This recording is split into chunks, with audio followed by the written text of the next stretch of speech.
Good morning, all of you. I am Naveen Kumar. I am of the faculty of Sri Digambar Institute of Technology, dosa. Upon Jio technical engineering subjects में पढ़ रहे थे unit number 5. Unit number 5 में अपन ने पिछले video में bearing capacity of soils के बारे में पढ़ा था. ठीक है, उसका कुछ बेसिक था वो डिस्कस किया था, उसकी कुछ डेफिनेशन थी उससे रिलेटेड, उनके ऊपर डिस्कस किया था. ठीक है, तो आज उसी को आगे कंटिन्यू करते हुए कुछ और रिमेनिंग पोर्शन अपना इस यूनिट में बचा हुआ है उन पर डिस्कस करेंगे. पिछली क्लास में बियरिंग कैपेसिटी के बारे में अपना फाउंडेशन से रिलेटेड पोर्शन था अपना पूरा कि बियरिंग कैपेसिटी होती क्या है. बियरिंग कैपेसिटी अपन ने डिस्कस किया था कि भाई कोई भी सॉइल्स है वो कितना लोड बियर कर सकती है, उसकी कितना लोड बियर कर सकती है जब तक कि उसमें कोई शियर फेलियर की कंडीशन ना आए. ठीक है, तो वो अपनी क्या थी, बियरिंग कैपेसिटी थी. मैंने एग्जांपल देके भी बताया था कि मान लीजिए कि कोई सॉइल्स है वो 100 किलो न्यूटन लोड बियर कर सकती है. ठीक है, 100 किलो न्यूटन लोड बियर कर सकती है, बट अपन ने उसके ऊपर जो लोड है वो 120 किलो न्यूटन लगा दिया, तो क्या होगा, उसमें शियर फेलियर की कंडीशन आएंगी. क्यों आएंगी? क्योंकि जो अपनी जो सॉइल है ना उसका जो लोड बियर कर सकती है वो 100 किलो न्यूटन ही कर सकती है. अगर इससे ज़्यादा करेंगे तो वो जो अपनी फुटिंग है या फाउंडेशन है वो नीचे सेटल हो जाएगी, जिससे क्या होगा, उसमें क्रैक्स डेवलप हो जाएंगे. क्रैक्स डेवलप होंगे तो वो फेलियर की कंडीशन में आएगी, फेल हो जाएगी. तो ऐसे करके बियरिंग कैपेसिटी अपनी मेन डिपेंड किस पे करती है, फाउंडेशन जो अर्थ प्रेशर है उसकी कैपेसिटी कितनी है. ठीक है, अब देखिए आज अपन डिस्कस करेंगे इसी के कुछ बचे हुए पोर्शन पे. आज अपना topic common types of foundation. Foundation के कितने टाइप्स है कॉमन रूप में अगर देखें तो वो 2 टाइप्स बताए हैं अपने को यहाँ. एक बताया शैलो फाउंडेशन और एक डीप फाउंडेशन. ठीक है, अब देखिए जो शैलो फाउंडेशन है वो क्या होती है, डीप फाउंडेशन क्या होती है. देखो डीप फाउंडेशन के तो नाम से ही अपन जान रहे होंगे कि डीप फाउंडेशन मतलब जिसकी डेप्थ ज़्यादा हो. ठीक है, तो वो अपनी डीप फाउंडेशन में आती है. शैलो फाउंडेशन में जो डेप्थ है वो अपनी DF less than is equal to B. DF क्या है यहाँ, DF तो है डेप्थ ऑफ फाउंडेशन. मतलब मान लीजिए जैसे देखिए जो शैलो फाउंडेशन होती है वो जनरली होती कैसी है, वो कुछ इस शेप में होती है, लगभग अपनी ऐसी होती है. ठीक है, ये तो इसकी क्या है, DF है, डेप्थ ऑफ फाउंडेशन, और ये इसका क्या है, B, विड्थ ऑफ फाउंडेशन. ठीक है, ये कुछ पोर्शन इसका अर्थ सरफेस में होता है. ये अपना ग्राउंड लेवल है, GL. ठीक, अब देखिए इसमें जो इसकी डेफिनेशन अगर शैलो फाउंडेशन की देखते हैं तो वो क्या है कि DF इज इक्वल टू कितना होना चाहिए, less than is equal to B होना चाहिए. तो यहाँ बात सही है भाई, DF तो ये इतना सही है और B अपना जो विड्थ है इसकी ये काफ़ी है, तो वो तो अपनी क्या होती है, शैलो फाउंडेशन होती है. अब यदि DF ग्रेटर देन B है तब वो क्या होती है, अपनी डीप फाउंडेशन होती है, क्योंकि उसमें डेप्थ ज़्यादा होती है, बताया था मैंने स्टार्टिंग में, और विड्थ उसकी कम, विड्थ से डेप्थ ज़्यादा होती है, तो वो अपनी क्या है, डीप फाउंडेशन. ठीक है, तो ये तो था कि भाई ये दोनों हैं क्या, वो चीज़ मैंने आपको बता दी. अब देखिए इनके टाइप्स, इनके अंदर भी कुछ टाइप्स हैं इनके. तो इनके जो टाइप्स हैं वो क्या क्या हैं, पहले देखते हैं अपन शैलो फाउंडेशन की बात करते हैं कि शैलो फाउंडेशन कितने टाइप्स की होती है. शैलो फाउंडेशन अपनी 4 टाइप्स की होती है, जिसमें फर्स्ट है अपनी स्ट्रीप फाउंडेशन.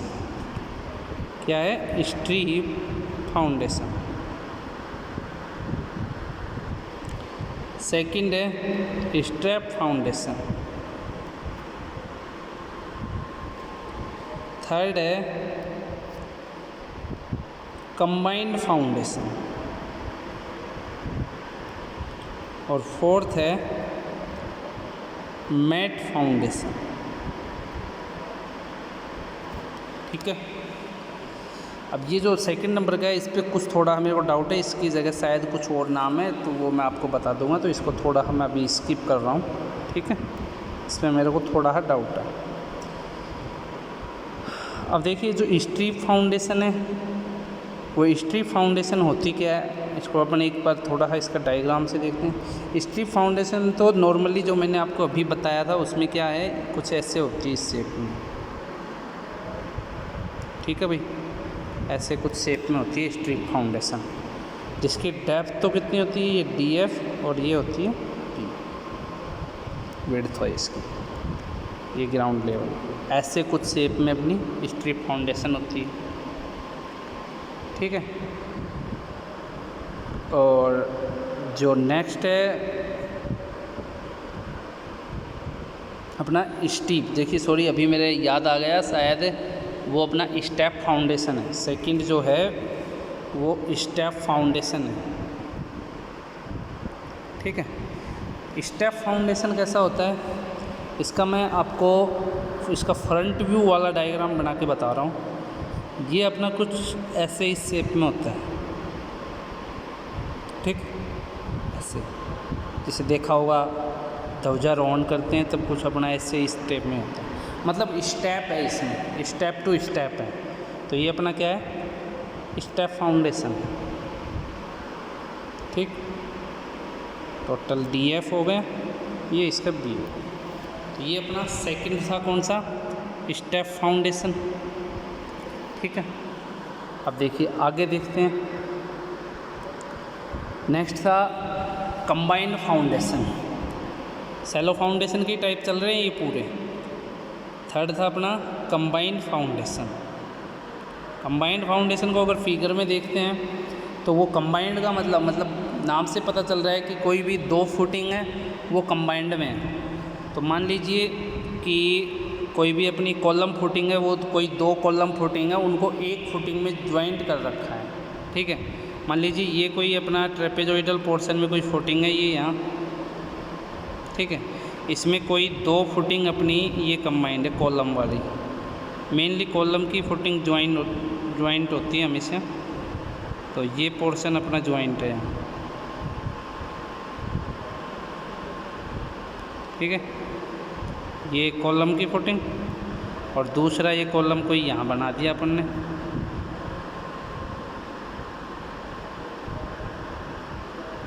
ठीक है। तो ये दो कॉलम जो हैं इसमें एक में बने हुए हैं, तो ये अपनी क्या है, कंबाइंड फुटिंग। मतलब कंबाइंड फुटिंग का सीधा वो अगर पूछे तो सीधा है कि कोई भी दो कॉलम है वो एक फुटिंग में कंबाइंड है, तो वो अपनी क्या है, कंबाइंड फुटिंग। ठीक है। अब देखिए नेक्स्ट जो अपनी बची है कौन सी, मैट फाउंडेशन। ठीक है। फोर्थ है अपनी मैट फाउंडेशन। नाम से पता चल रहा है कि फर्श मेन जो यूज की जाती है, ये अपनी कहाँ पे यूज की जाती है, कोई भी जैसे अपना अंडरग्राउंड कंस्ट्रक्शन वर्क चल रहा है, अंडरग्राउंड वर्क है, और वहाँ जो सोइल है अपन ने कोई भी एक्सक्वेशन किया है। ठीक है, कोई भी एक्सक्वेशन किया और वहाँ जो सोइल है अपनी लूज सोइल है मान लो, तो उस लूज सोइल को डेंस करने के लिए या स्टीप करने के लिए अपने को जिस फाउंडेशन की ज़रूरत होती है वो होती है मैट फाउंडेशन। इसमें क्या करते हैं कि मान लीजिए कोई पूरा पोर्शन ये अपना ग्राउंड मैट मतलब अंडरग्राउंड पोर्शन है, ये ग्राउंड लेवल यहाँ है इसका। ठीक है। अब इसके ये जो सोइल है यहाँ इसकी सरफेस में लूज है। ठीक है। अब इसको अगर अपने को करना है तो यहाँ क्या करेंगे अपन, पूरी मैट फाउंडेशन ये लगा देंगे यहाँ। ठीक, पूरा मतलब एक स्लैब डाल देंगे नीचे पूरी। ठीक, अब स्लैब डालने के बाद फिर अपन छोटे छोटे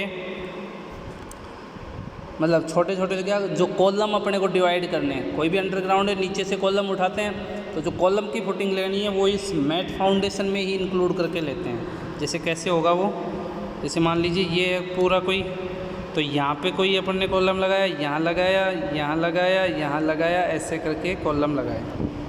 ठीक है। तो ये पूरा एक मतलब बड़े एरिया में ये अपन ने फुटिंग, कॉलम की फुटिंग, कई फुटिंग रख दी, तो वो अपनी क्या है, मैट फाउंडेशन हो गई पूरी। ठीक है।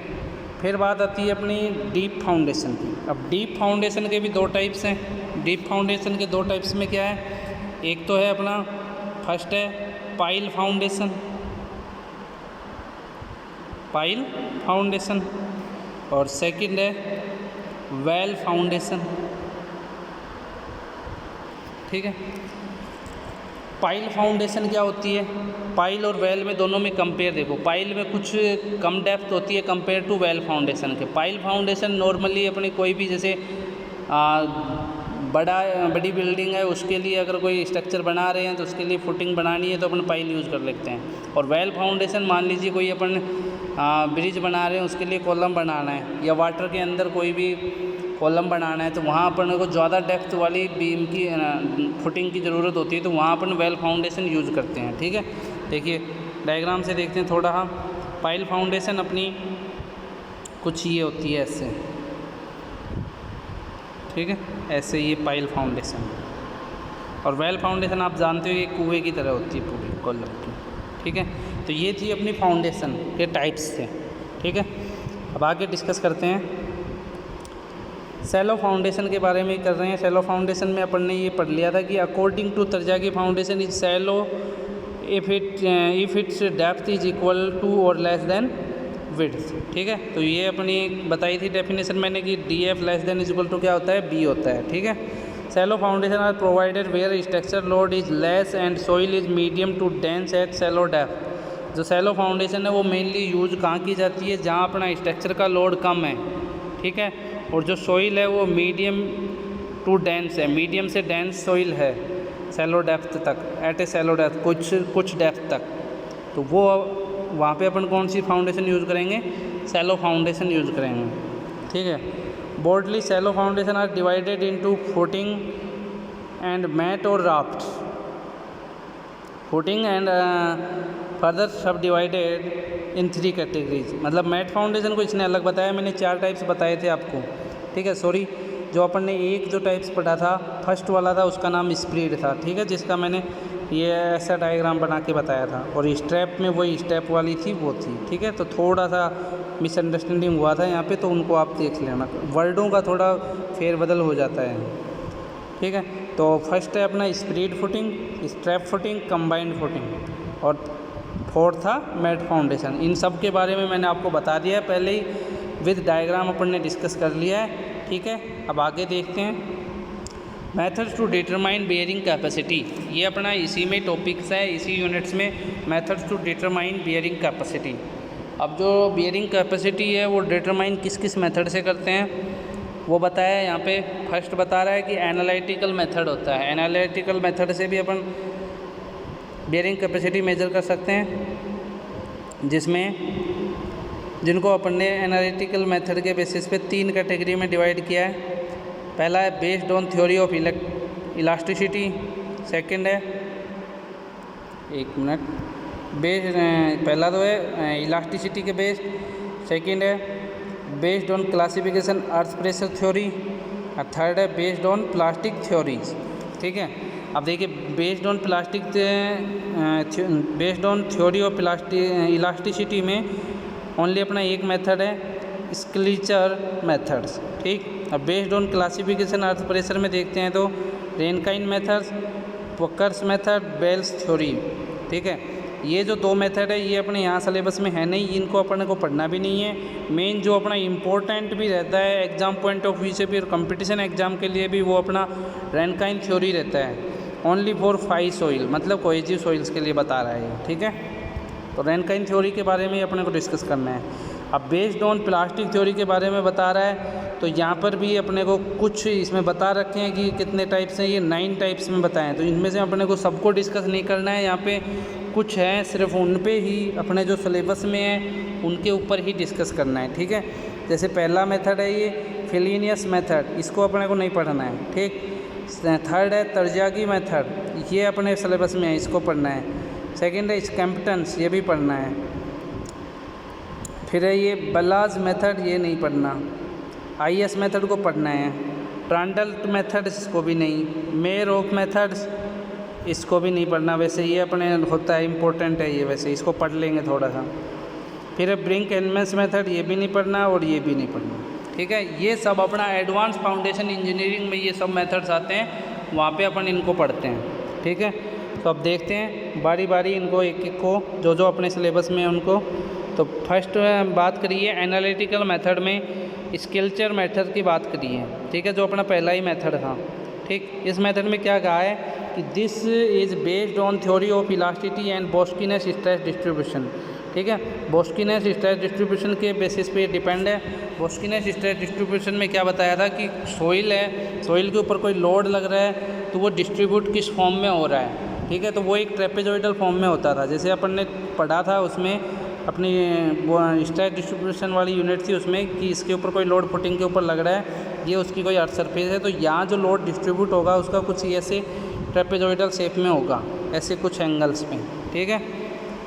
तो उसी को यहाँ पे ध्यान में रखते हुए डिस्कस किया है, ठीक। आगे देखिए क्या कह रहा है, elastic settlement S of the soil directly underneath a perfectly elastic bearing slab is given by S is equal to elastic settlement S जो निकाला उसका जो फॉर्मूला निकला हुआ क्या निकला, के इंटू क्यू रूट ए 1 माइनस म्यू स्क्वायर अपॉन ई, ठीक है। ये फॉर्मूला किसने ड्राइव करके दिया, स्कल्पचर मेथड्स ने ड्राइव करके दिया। इसी के बेसिस पे अपने को इसकी बेयरिंग कैपेसिटी सॉइल्स की निकाल सकते हैं। एक मेथड तो इसका ये था, ठीक है। यहाँ पे देखिए के को क्या बताया है, शेप कोफिशिएंट और influence value depending on size shape and rigidity of slab, ठीक। क्यू इज इक्वल टू क्या बताया, net pressure applied from the slab on the soil, A area of bearing slab, E modulus of elasticity of soil, mu is equal to Poisson ratio of the soils, ठीक है। If S1 and S2 are settlements brought about by two bearing areas of similar shapes of different size A1 and A2 respectively with equal contact pressure, ठीक है। अब अगर जो इनको settlement की term में अगर देखते हैं तो अपन इनको ऐसे भी लिख सकते हैं कि S1 upon S2 is equal to under root A1 upon A2, ठीक है। तो ये भी एक तरह से न्यूमेरिकल पोर्शन को सोल्व करने के लिए फॉर्मूला ड्राइव हो जाता है डायरेक्ट सेटलमेंट निकालने के लिए, ठीक है। अब आगे देखते हैं, ये अपना स्कल्पचर थ्योरी थी, यहाँ पे मेथड था ये कंप्लीट। अब रैनकाइन थ्योरी है जो अपना इसका इम्पोर्टेंट पोर्शन है इस यूनिट्स का, ठीक है। इसको अच्छे से देखना है। Rankine consider the plastic equilibrium of two adjacent soil elements, one immediately beneath the footing से element, one and other just beyond the edge of footing से element two as show in figure, ठीक है। यहाँ पे क्या बताया है कि एक तो अपना इमीडिएटली सेटलमेंट हो रहा है, एक बीनीथ द फुटिंग, और एक जो अदर जो है वो अपना एज ऑफ फुटिंग पे एलिमेंट जो 2 है वो सेटल हो रहा है, ठीक है। मान लीजिए ये कोई अपनी फुटिंग है, यहाँ पे ये फुटिंग है, इस पर ये QU लोड ट्रांसफ़र हो रहा है, ठीक। तो दो बताए हैं इसने एलिमेंट, एक तो एज के ऊपर बताया है और दूसरा इमीडिएट बीनीथ पे बताया है, ठीक है, एकदम उसके लोअर पॉइंट पे, ठीक, ये बता दिया। अब मान लीजिए ये जो है अपना बीनीथ वाला ए पॉइंट बताया है इसने, इसके ऊपर जो स्ट्रेस आ रही है वो सिग्मा V आ रही है वर्टिकल वाली, तो ओरिजेंटल में सिग्मा H वही अपन ने जो अर्थ प्रेशर में निकाला है कि K इंटू क्या हो जाएगा, सिग्मा V हो जाएगा। ये एक्टिव स्टेट में आ गया अपना। और फिर ये जो दूसरा एज के ऊपर जो एलिमेंट है अपना, उसमें भी 2 स्ट्रेस आ रही हैं, एक तो sigma V is equal to gamma into DF आ रहा है और एक अपना वही KP into gamma into DF आ रहा है, ठीक है। अब देखिए आगे देखते हैं क्या कह रहा है आगे, the vertical pressure on element 1 is equal to QU whereas on element 2 it is gamma DF, ठीक है। एलिमेंट जो वहाँ पे लिख रखा है ना वही बात यहाँ पे कही है। अब अपने को फॉर एलिमेंट 2 के लिए फाइनल क्या निकाल के बताना है, स्ट्रेस निकाल के बतानी है एलिमेंट 2 के लिए और एलिमेंट 1 के लिए। तो फर्स्ट अपन ओरिजिनल स्ट्रेस निकाल रहे हैं एलिमेंट 2 के लिए, वो क्या आएगा KP इंटू सिग्मा V। वहाँ पे एज के ऊपर बात आ रही है तो वहाँ कौन सा प्रेशर लगेगा, पैसिव प्रेशर लगेगा। तो उसके लिए KP इंटू सिग्मा V की किया, तो KP इक्वल टू अपन जानते हैं कि ये होता है अपन अर्थ प्रेशर वाली यूनिट में पढ़ा है इसको, और sigma V equal to gamma into DF होता है, ठीक है। अब फॉर एलिमेंट 1 के लिए लेते हैं तो सिग्मा H इक्वल टू क्या होता है, KA इंटू सिग्मा V होता है, ठीक। सिग्मा V की जगह पर ने QU कंसिडर कर लिया। QU क्या अल्टीमेट बेयरिंग कैपेसिटी है। तो क्यू यू इजक्वल टू अगर लिखते हैं तो क्या लिख सकते हैं, सिग्मा एच अपॉन के ए लिख सकते हैं, ठीक। और सिग्मा एच अपॉन के ए रखने के बाद 1 अपॉन के ए को ही अपन क्या बोलते हैं, के पी बोलते हैं, ठीक। वो यहाँ पे पुटअप कर दिया। अब ये वैल्यू यहाँ पुटअप करी तो ये निकल के आता है, ठीक। अब इन दोनों इक्वेशन को अगर अपन इक्वल में रखते हैं तो अपना फाइनल निकल के क्या आता है, ये निकल के आता है अल्टीमेट बेयरिंग कैपेसिटी का फॉर्मूला ही निकल के आता है, Q U is equal to 1 + sin phi upon 1 - sin phi का square into gamma into D F, ठीक है। फिर क्यू यू इजक्वल टू क्या निकल के आया, के P square gamma into D F बोल सकते हैं इसको, भाई यही तो है के पी इजक्वल टू का फॉर्मूला है ये, और इसको इस टर्म में भी लिख सकते हैं, ठीक है। आगे देखिए, अब इसकी कुछ लिमिटेशन है, लिमिटेशन देखते हैं। इसी रेनकाइन थ्योरी की लिमिटेशन क्या क्या थी, उसने कहा है कि above formula give us the bearing capacity of cohesionless soils as 0 at the ground surface D F equal to 0 but partially it is not 0। अगर पॉइजनलेस सॉइल्स है तो ग्राउंड सरफेस पे जो डी एफ होगा वो क्या हो जाएगा, 0 हो जाएगा, ठीक है। अकॉर्डिंग टू दिस फॉर्मूला, कौन सा फॉर्मूला, ये वाला फॉर्मूला, ठीक है। According to this formula there is no effect of size and shape of footing on ultimate bearing capacity which is incorrect, ठीक है। फिर कहा है this theory is not applicable for C soils and C phi soil, cohesive soils C के लिए नहीं applicable है, Q is given by this formulas, ठीक।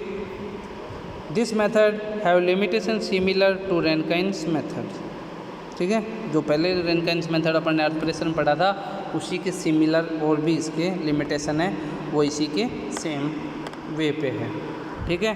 तो आज का अपना ये वीडियो था, इसमें अपन ने क्या क्या डिस्कस किया था एक बार वापस से देखते हैं। पहला था अपना फाउंडेशन के टाइप से, सैलो डीप, उसके पूरे टाइप्स पढ़े थे।